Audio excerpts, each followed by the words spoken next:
It had been fairly recently that he discovered it. The next level. He'd hit a limit again, had found no further way to improve the full power of Super Saiyan 2. He'd taken to meditating for increased lengths of time, trying to discover if this was really all the power that was within him, what had brought him to the mountains Paikon eventually found him on. One day, he'd gone deeper within the subconscious than ever before. It was so dark, down there in the depths of his own soul. He drifted, lost in self-reflection, for an uncountable time. He was lost within himself, and it seemed like he'd never awaken. Then, a light. He realized he was still falling, still descending deeper into his spirit. In the blackness, he'd had no reference point, but now there was a light. A tiny point of golden light far below him, expanding as he neared it. The heat was incredible. He was near now, and this close it was a vast wall of blinding yellow, stretching out on either side, away into infinity. Slowly, he reached a hand down. The tip of his finger brushed the light. He woke with a start, eyes snapping open, yelling with surprise as fire flooded his veins, as light flared around his body. That was the first time it happened. He'd very occasionally tried it again, to try and accustom himself to the change. Now, facing Janemba, he was about to put it to the test for the first time. "What you're seeing now," Raditz said, his hair blowing in the unnatural wind of his aura, "is the second level of my race's transformation. We call it Super Saiyan 2. Janemba's eyes narrowed. It still seemed to be incapable of speech, but in this form it was at least intelligent enough to tell that something significant was about to happen. Goku leapt back to avoid another of Broly's attacks. Something suddenly flashed in the back of his mind. What? This energy, it's coming from the breach. His eyes widened. Raditz? Wow, it feels like he's gone Super Saiyan 2. That's awesome, but... He realized as he continued to dodge Broly's swipes. He's still powering up. Don't tell me he's found some way to surpass this form. Is that even possible? No way. Gohan muttered as Turles struggled to pick himself up. The half-Saiyan had felt the same energy. He can't be about to. Now this, Raditz said, lowering his stance. It can't be, Nell gasped. It's the next level. This is to go beyond! The blue electric sparks surrounding his body flared up, dancing around him and laying waste to the rock he was standing on. Veins stood out on his forehead and neck. Sweat beads formed on his forehead, running down his face. His golden aura became a solid sphere of light, radiating out from his body. Goku finally landed a solid hit to Broly's neck, dropping the monstrous Saiyan for good. Then it hit him. This ki feels solid. Even from this distance, the weight of it's unbelievable. He staggered back from the onslaught, clutching his head. Raditz's scream continued. The effort was almost unbearable. His power couldn't just be turned on at the flick of a mental switch. He had to drag it to the surface, kicking and screaming, every step towards it a monumental challenge. No! King Kai shouted, antenna twitching. Don't do this now, Raditz! Reality is unstable as it is! You're still not used to this! If you can't control it! He trembled at the thought. The ground began to crumble, falling away beneath Raditz's feet and leaving him floating in the air. Even the stoic Janemba raised an eyebrow in surprise as Raditz's power continued to rise. His voice began to crack. The air was drawn into a swirling vortex of wind centered around him, practically forming a hurricane around his body. The ground was shaking, not just around them, but all throughout hell. Nail collapsed to the ground, feeling like his mind had just been hit with a sledgehammer. What power? And it's still going up! What is he doing? Paikon had tried breaking down the barrier, but it seemed King Yemma's palace was stuck fast inside its strange prison, and it was beyond his abilities to free it. Of course, that wasn't what he'd been doing for the last couple of minutes. He'd mostly been gawking. What? But just how strong does he have to be before he's satisfied, huh? Air rushed past him, pulled into the growing whirlwind, miles away. Deep in the mountains, Tien, Chaozu, and Launch were staring into empty space, sensing, but hardly believing, the massive power output they were sensing. It's too much! Tien groaned, covering his head with his hands. Chaozu was lying on the floor, eyes screwed shut. Launch stood alone, beaming. I knew you'd save us. You can't help it. You're just drawn to this kind of trouble. Bray ambled into the room, 7 years old now, currently wearing pajamas and gazing up into the air with the unrestrained wonder of a child. That's my dad! Launch wondered at this. How would she know? She barely knew him. That's my dad, the girl repeated in a whisper. He'd taken a quick breath, but it was impossible to stop the scream escaping. It felt like his body was on fire. His determination never wavered. Don't stop now! Earthquakes racked the landscape. The sky itself seemed to shake. The strange jelly-bean-looking things created by Janemba's chaotic energy cracked and split. The light around Raditz grew even brighter, the sparks even more frantic. He felt the physical changes begin. First, the wrenching pull at the back of his head as his hair began to extend, growing out down his back. Bursts of light began to randomly shoot off the Super Saiyan's body. Janemba's grin became a frown, as it found itself forced backwards by the relentless outpouring of force. I'm telling you, Raditz! King Kai shouted with all his telepathic force. Don't do it! The sparks around Raditz's body grew into great leaping arcs of electricity, shooting out several meters away, coiling around him like angry serpents. Ah! Another breath. Onwards. Lakes of blood were dotted around hell. These began to boil and evaporate. High above, on the sacred world of the Kais, Kaioshin blinked. He turned to Kibito. What is that?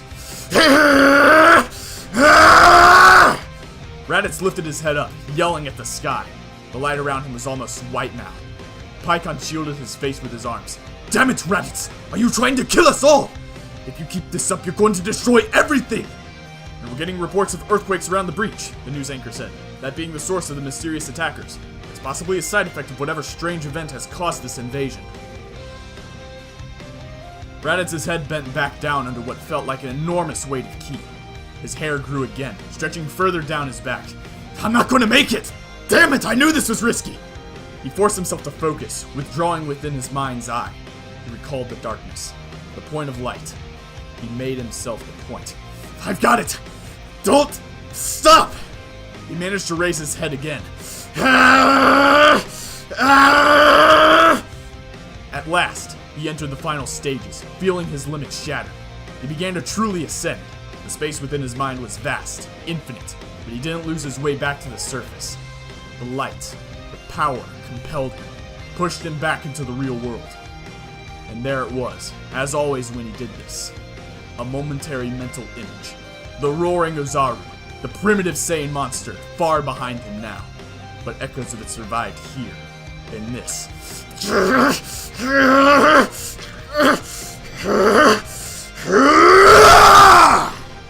The light was thrown outwards, blocking out the sun, as he flung out his arms and legs, screaming in triumph. It was done. The light faded. Janemba lowered its hand, which had been shielding its eyes from the brightness, glaring at its transformed enemy. There was still gold, as ever, but it wasn't just an ethereal aura now. Every inch of Raditz seemed to emanate it. His body itself was glowing.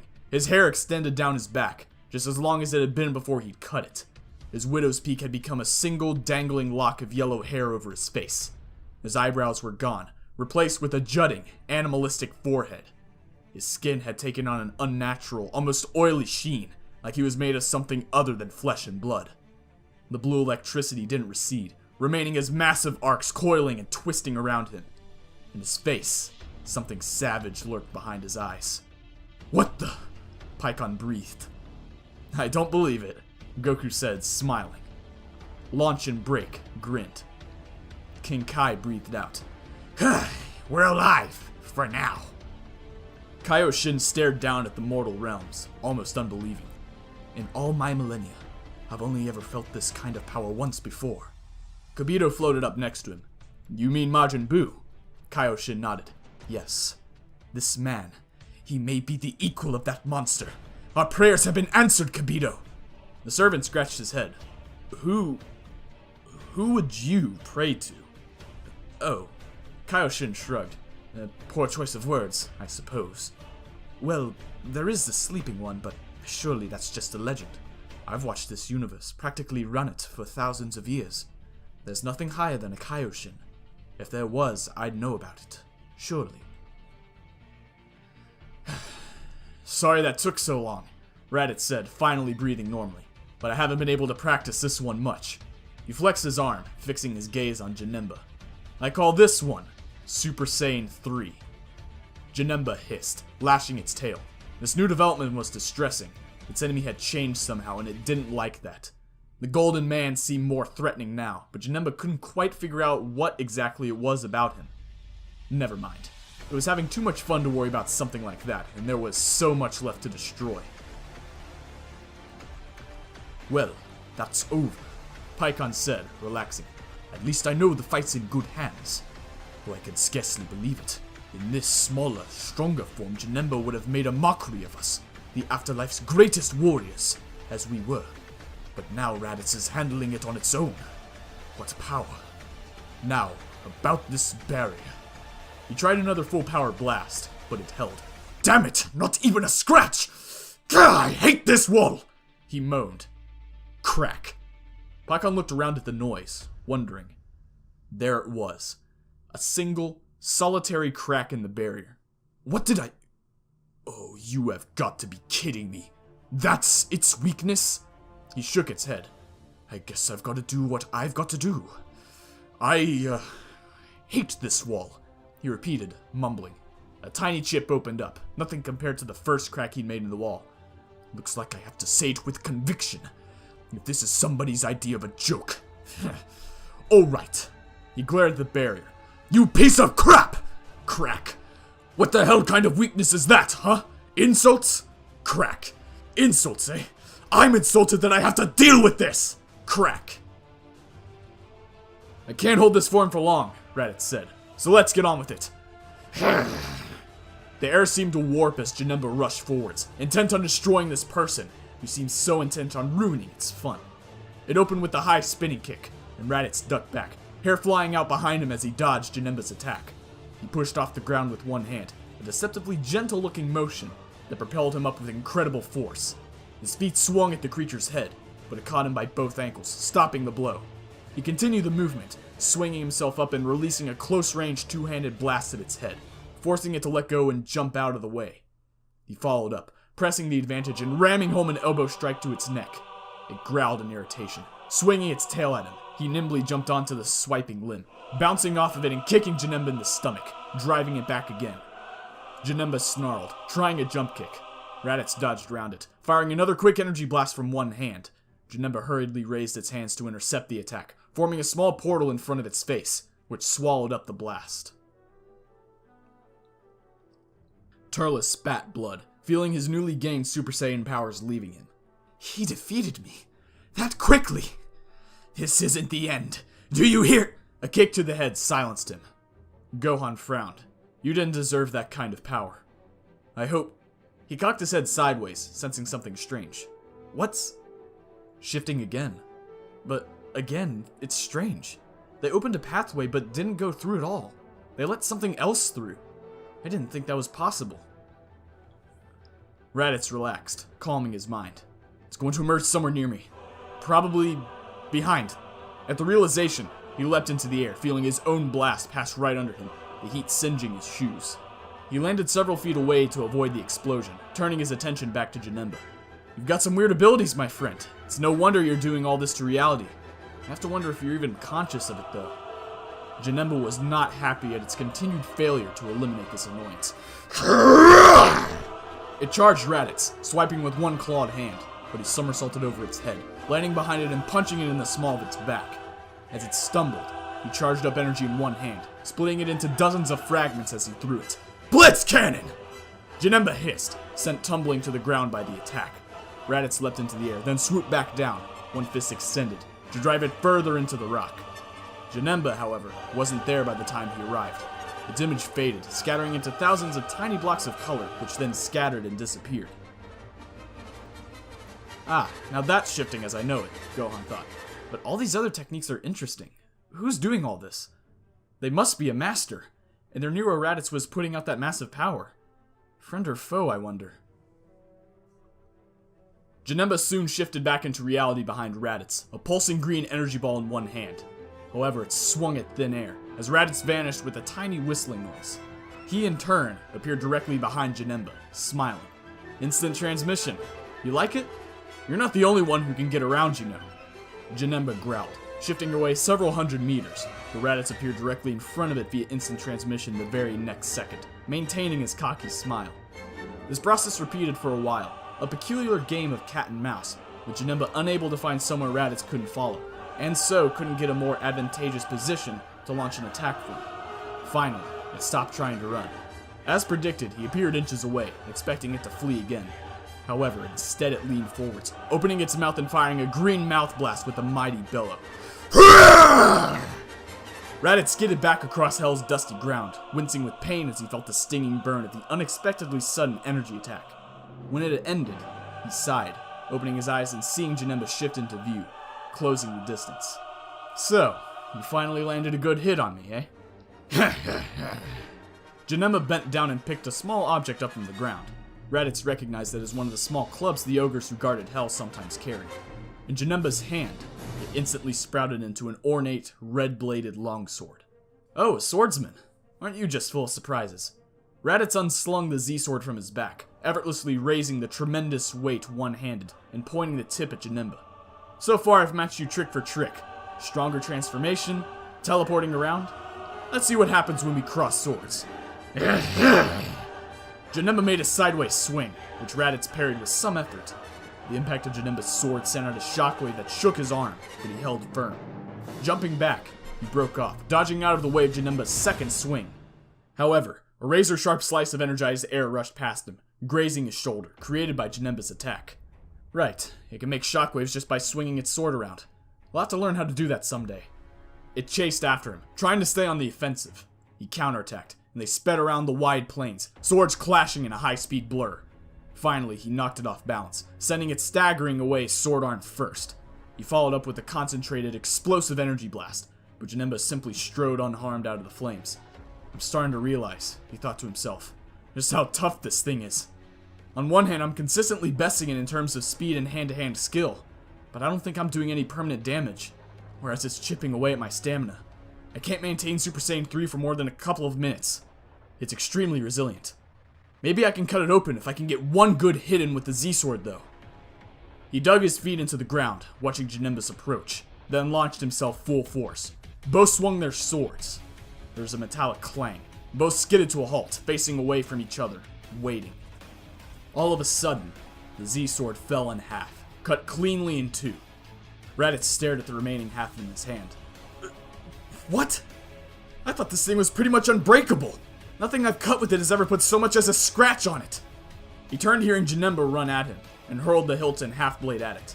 However, its abdomen shifted out of existence for a brief moment, allowing the sword to pass harmlessly through it, before reforming. Well, here goes! Raditz darted to the side as another sword wave sliced by him, then leapt in, aiming a punch at Janemba's face. However, down came the red sword again, before he could connect. He threw up both hands in a desperate defense, clapping them on each side of the blade and halting it, inches from his face. The two struggled for a minute, pushing back and forth, the sword trembling in their grip. Eventually, it simply crumbled, colors fading to gray, collapsing into dust. Raditz grinned. I guess your power doesn't last forever, and neither will you. Every force has a reaction. He clenched his fists, power surging around him. Your own negative energy will be your undoing. Hiya! He ducked under a swing from Janemba, bringing up his fist toward its chin. However, something suddenly lurched in his stomach. His head began to pound. No, not now! He moaned as he collapsed, returning to his normal form. That's the weakness of Super Saiyan 3. It uses up so much energy it's impossible to sustain it for long. He backed away slowly, noting that Janemba was still eyeing him with curiosity, wondering what this change meant. But how am I supposed to beat this monster without it? Janemba had just about got the situation figured out. It laughed out loud at its good fortune, grabbing hold of Raditz's hair. He tried to throw another punch, but with the jolt of movement, its arm began to elongate, stretching out to the horizon and carrying him with it. Janemba flicked its shoulder, sending a ripple down its elongated arm, the movement reaching its whip-like conclusion at the exact moment it let go of him, letting him fly back, barely conscious, into a cooling blood pond. This isn't good. Paikon hovered, uncertain. He's lost almost all of his power. I should go help him, but... He glanced back at King Yema's palace, still encased in its strange prison. The barrier was significantly cracked, but it would probably take 10 minutes or so of sustained shouting and cursing to break through it. Can't leave it here. I have to free Yema so he can start to restore order. But Janemba has to be stopped, and Raditz can't do it alone anymore. He gritted his teeth. What do I believe I can be of assistance, said an imperious voice. A strange-looking creature floated down towards Paikon, hovering next to him. What manner of being are you? Paikon asked. Whoever he is, he's hiding a lot of power. How much, I wonder? I've never seen him before, but he seems familiar somehow. That matters little. The object is the salvation of the universe, correct? The prevention of the destruction of all reality. That's what it looks like. The creature that's causing it, Janemba, has to be taken out before we can restore order. But every second that goes by before we free King Yema plunges the universe further into chaos. Very well. I've observed your efforts. This barrier's weakness is insults, it seems. How curious. The newcomer flew over to the wall. Stand clear. Paikon chuckled. I wouldn't bother. It took me several minutes to just get it this damaged. It's hardly... The creature leaned over towards the wall, cupping both hands around his mouth, and began to whisper. It lasted 20 seconds, and Paikon heard nothing, strained his ears though he might. Finally, the creature straightened up, stepped back, and nodded. There. Now we can get on with our real business. The barrier shattered into a million pieces. What did you say? Paikon gasped. There's an insult that devastating? But of course, he replied. It wasn't hard for a mind like mine to find the perfect solution. I wonder who this newcomer is. Who am I kidding? You probably already know who it is. Anyways, that's it for chapter 68. We'll see you in chapter 69 in just a few seconds. Stay tuned.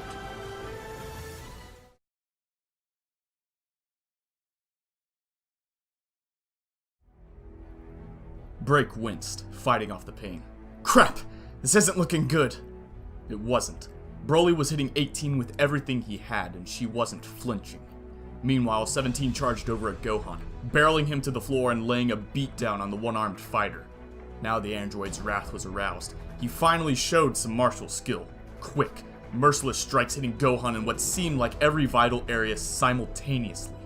His victim cried out, regressing to his normal form and being booted away effortlessly. Above, 18 spun sideways, ramming her shoulder into Broly's chest. He gasped for air, found none and fell to his knees.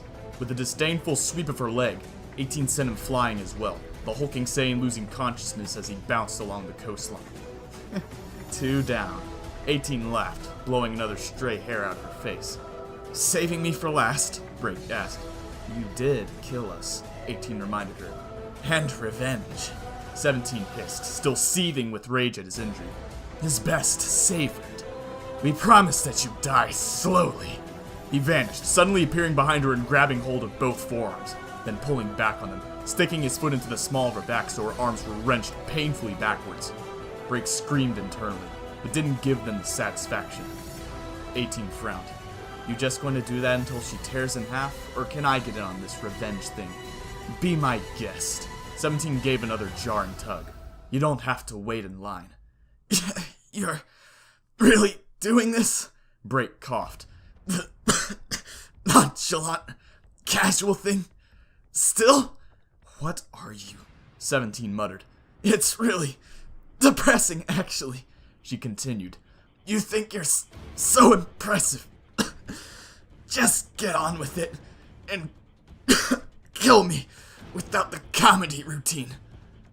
She's really doing this. 18 rolled her eyes. Trying to psych us out or something. She didn't seem to notice 17's lip trembling. Smiling, she fired a rapid energy blast from her eyes that tore into Break's body. Please, kill me already, she asked. I did as much. For you. 18 prepared to fire another. This passive-aggressive defiance is cute. Shut up already! 17 yelled, clamping down with his grip on Break's arms. Don't mock me! Quiet down. Break mumbled through bloody lips, strangely calm. You're shouting in my ear. I said, shut the 17! 18 snapped. Cool it. We're in control here. No. 17's eye twitched. Killed me. She killed me. Turned me to dust. Look what he did to my face. My face! Dust! My face! Open wires protruding from the hole in his face spat erratic sparks. And now, she's making fun of us. Don't! He let go with one hand, swinging Break around and slamming her into the ground before completely letting go and allowing her to skid away. Don't! Make fun of... 18 put a hand on his shoulder. 17, stop. You're rambling. His eyes seemed to clear up. Sorry. I'm sorry. I don't know what got into me. His hand crept up, touching the smashed part of his face. Sorry. Break stood up, somehow. Go on. Broly. I'm the only one left. And only because the androids are taking their time with me. Damn it, what good is all this power if the world just goes back to the way it was? With these two using it as their personal playground. She thumped herself in the head, trying to clear her vision, then tore off the parts of her uniform that were hanging by a thread, tying the torn strips around other parts to hold the whole outfit together. Mainly a mindless task to help focus her thoughts. If only I was stronger. A common lament, given her early life. But this was different. I do have more power. I had these two separate reserves of energy. Combined, they total something vastly greater than what I can achieve right now. But I can't. They're just incompatible. I've tried accessing the legendary power while in Super Saiyan 2 and vice versa. Nothing happens.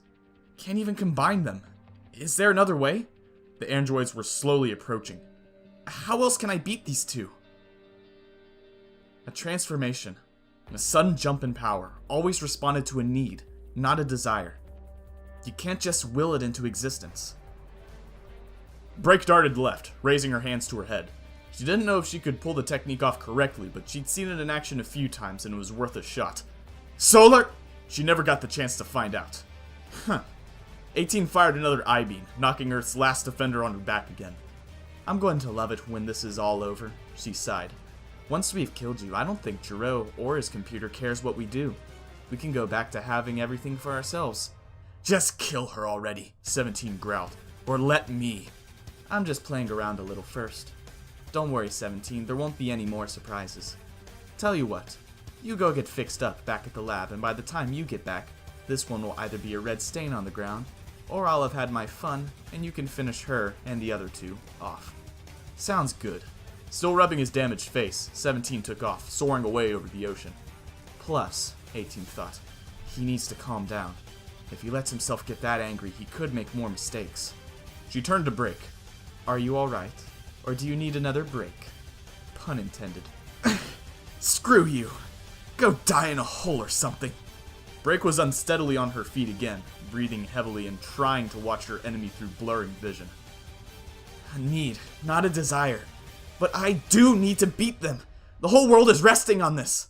Just like I promised. Not one more person. I won't let us go back to that darkness. Okay, it's clear that if it carries on like this, I'll lose. I have to access all my power at once. It has to be possible. She relaxed, powering down to the first level of Super Saiyan. Back to basics then. As they say, take it from the top. 18 raised one eyebrow. What are you doing? Giving up? Or just trying to confuse me? Her eyes gleamed with energy. Whatever, I don't care. Break achieved something of a meditatory state, reaching within her mind. It was clear as day, as always. Two separate wells of power. One green, which of course she didn't actually see it, her mind created the visual element as a representation of what she was sensing. Violent and raging. The other blue, calm and fluid, but with a deadly edge to it. On a surface level, she was dimly aware of energy beams tearing into her body, but it barely registered as she contemplated the two branching paths facing her.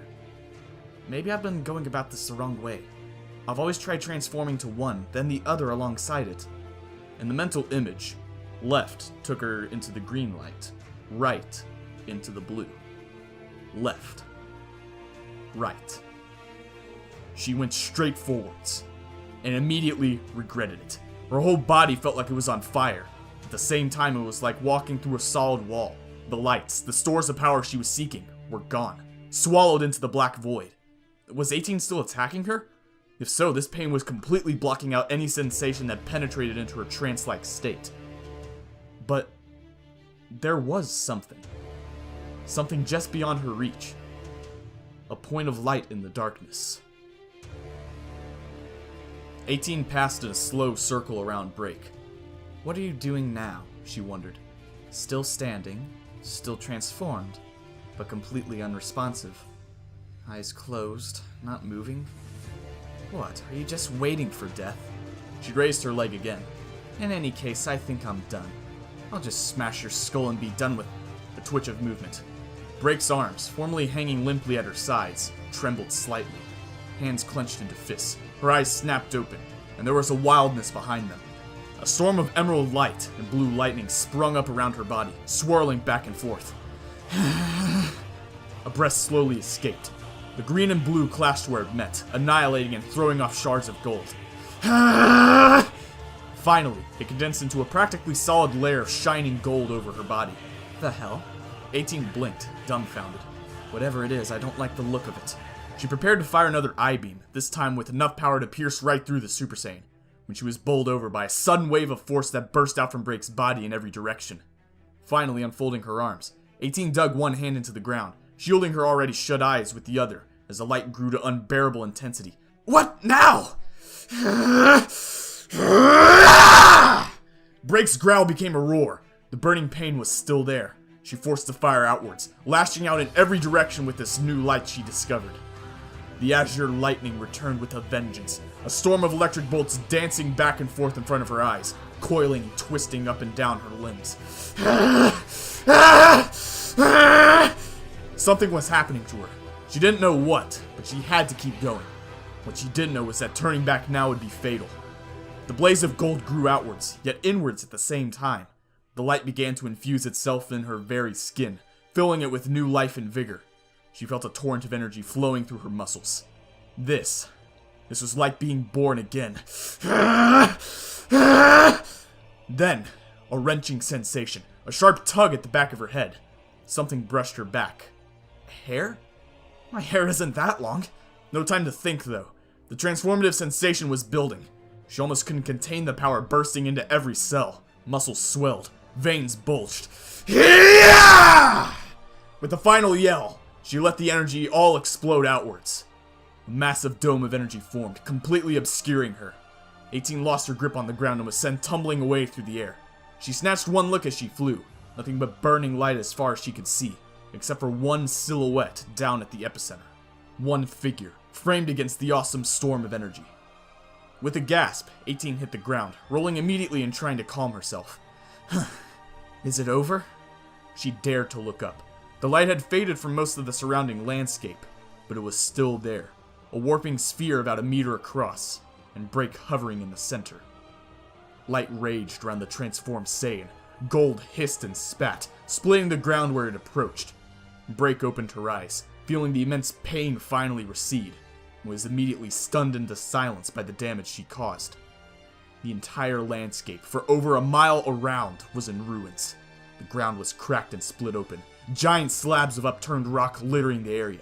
She'd actually formed a crater over 10 meters deep beneath her feet, and the seawater, formerly pushed back by the shockwaves, was already rushing in to fill it.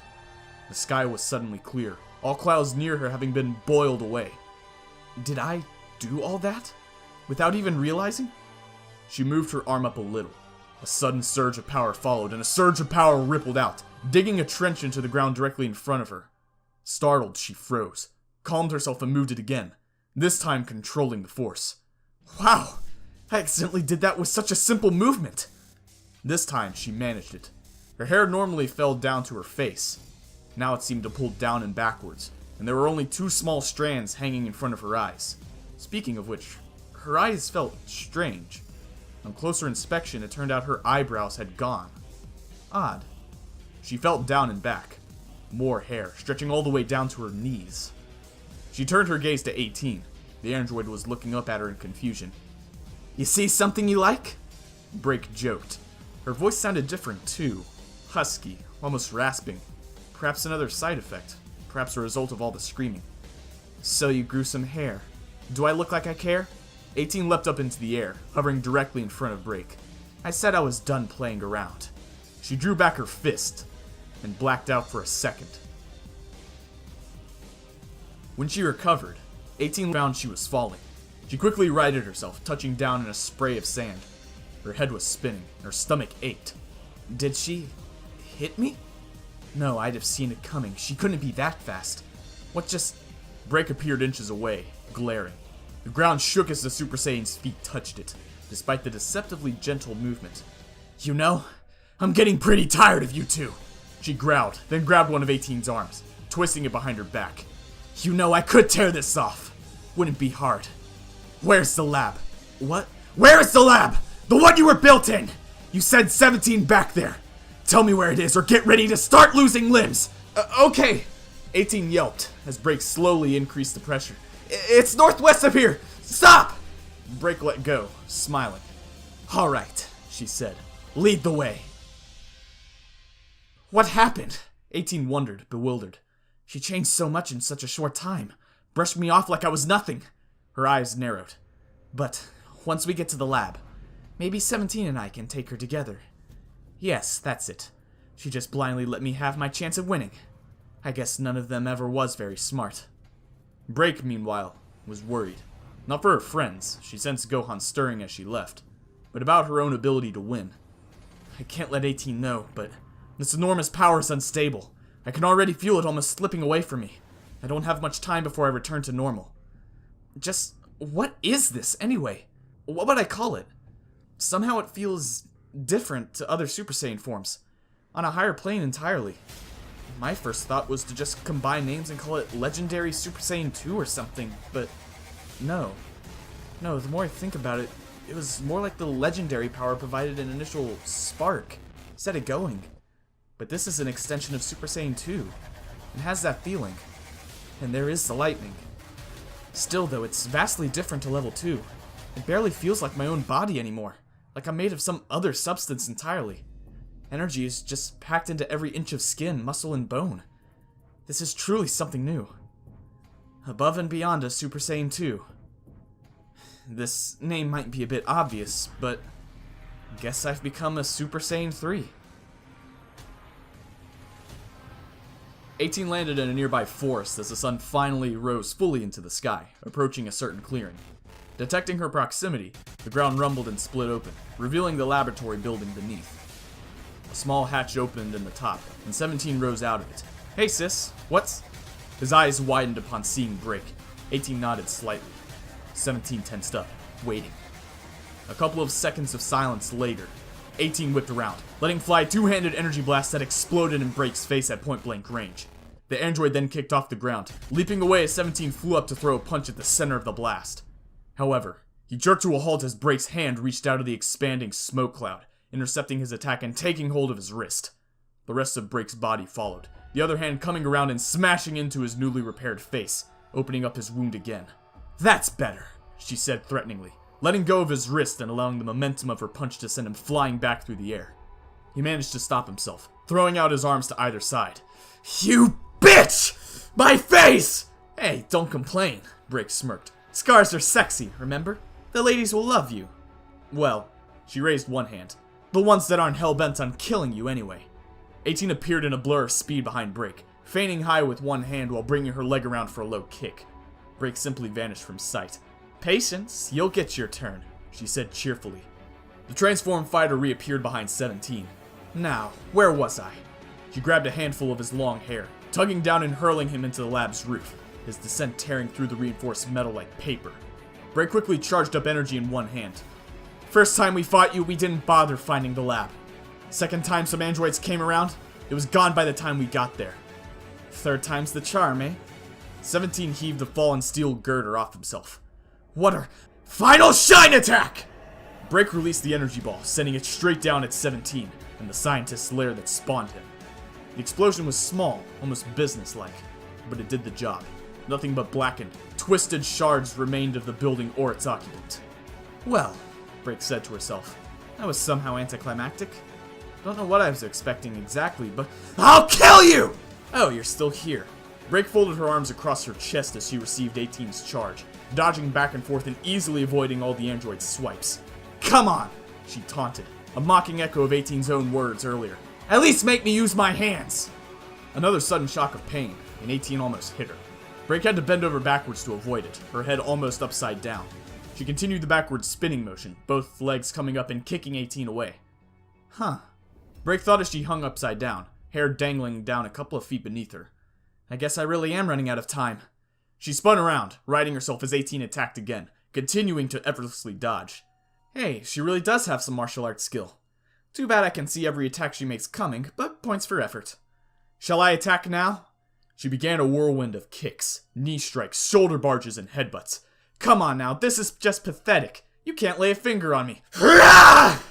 18 howled, still in disbelief at 17's death, making a final two-handed swing. Break darted away, materializing directly above the android. Couldn't have said it better myself! With that, Break swung her arm down, flat-handed, moving so fast it appeared to pass straight through 18. With that, Break seemed satisfied, putting her hands on her hips and waiting for something. The self-proclaimed super android blinked. What just... A strange line appeared down the center of her field of vision. The two halves, separated by the line, seemed to begin to slide in opposite directions. The world looked like it was tearing itself in half. 18's final thought was, that's weird. Why is... Break nodded in satisfaction, as 18's entire body split vertically in two, each half dropping to the ground with a rewarding metallic thump. The failed Avenger twitched a couple of times, then the light faded from her eyes, and she fell still. Sighing, Break finally loosed her desperate grip on the Super Saiyan 3 power, letting herself return to normal. Finally. The word escaped her lips as a whisper, then its full significance hit her. It's over. All of it. The nightmare is over. Finally! She yelled in jubilation, rubbing her head in disbelief. I've done it. At last. She raised her arms to the sky. It's over now. You hear me, world? You're free now. We're all... She was rambling, she knew. She probably sounded insane, but this shadow, this horror had hung over her entire life, and now it was lifted. She smiled through her aches and bruises, letting the sunlight wash over her. Nothing's over! Snarled a voice. Break froze. Her heart sank. She recognized the voice. Of course she knew it. It had hunted her through her nightmares, both the sleeping kind and the constant waking nightmare that had been the first 17 years of her life. No, you're dead. I killed you twice. Trembling, she turned her head. One of 17's arms was missing. One leg was sheared off at the knee. Most of the skin on his front had been burnt off, exposing bare metal and wires. His face was a metal skull, twin fires blazing in his eyes, the thin veneer of humanity ripped away to reveal the deadly machinery beneath. You haven't won! He'd clearly lost a lot of power, but was still without a doubt a lot stronger than her base form. She shook her head wordlessly. No. I can't do it! She knew she didn't have the energy to transform at all, let alone try and achieve Super Saiyan 3 again. How could I fail? This close to the end. It just isn't right! Despairing, she didn't resist as she felt a cold hand close around her head. Finally giving up! 17 hissed as he began to push inwards, trying to crush her skull. Now be a good girl, and die already! I'm sorry, everyone. I tried. Lights and shadows played across her vision. She felt consciousness start to fade. The pressure was relieved. The crushing stopped. What? The strange noises seemed to be issuing from 17's mouth. Break struggled to open her eyes, finally seeing the android hanging frozen in the air, wide-eyed, gazing down at his chest, through which a human arm was protruding, hand clenched into a fist. You bastards took the rest of my family from me, Gohan said coldly. But this one, you won't have. Not while there's breath in my body. Gritting his teeth, he pulled his arm out, levering 17's fingers off of Break's head and helping her to the ground, even as 17 collapsed in a heap behind them. Gohan powered down to his base form, trying to help her sit up, but she brushed him off. I'm fine, she insisted. Thank you. I was kind of freaking out when he came back. Yeah. Gohan looked around, seeing 18's bisected body, the damage already done to 17 before he'd arrived, and the smoking ruin where the lab used to be. You really did a number on this place, huh? I felt your power. It was enormous. What did you do exactly? I'll tell you about it later, she said. Broly, is he... Back home with Bulma. We were waiting for you to come back, then your energy started fluctuating. Felt kind of unstable. I thought you might need a hand. You stood up. I guess I should destroy those two. Kinda give it a sense of finality, you know? Break drummed her fingers on the ground. Maybe we should bring them back to Bulma, now they're dead. She might like to take a look at them. I mean, they kicked the crap out of Super Saiyan 2. That's some serious tech there. Right. Tell you what, though, we'll come back for them later. Let's just go home for now. Good idea. Break shakily stood up, looking down at herself. I think I need, let's see, a shower, several stitches, an outfit that isn't falling apart, as much food as is humanly possible, and then to sleep for about a week. You know? Gohan laughed, realizing he was in almost as bad shape as her in all those respects. That sounds really good right now. Hey, Mom. Dad. Are you up there? Somewhere? Watching us? We did it. After all these years, we've won. I hope we made you proud. That's it for chapter 68 and 69. This video was out a little earlier than normal. The Countdown Saga is almost complete, and before I started recording this, there are only 4 chapters left. So I've decided to split the last 4 chapters into 2 different videos. Chapter 68 and 69 is this video, and that will leave chapter 70 and 71 for the next video. That video will come out on Saturday, so you get 2 videos this week. You know, just because I love you all. No homo. Anyways, that's it for this video. Don't forget to like, favorite, comment, and subscribe. Tell your friends. Follow me on Twitter to keep up to date with the show. And as always, I'll see you in the next video. Stay safe. Ginger Powers, signing off.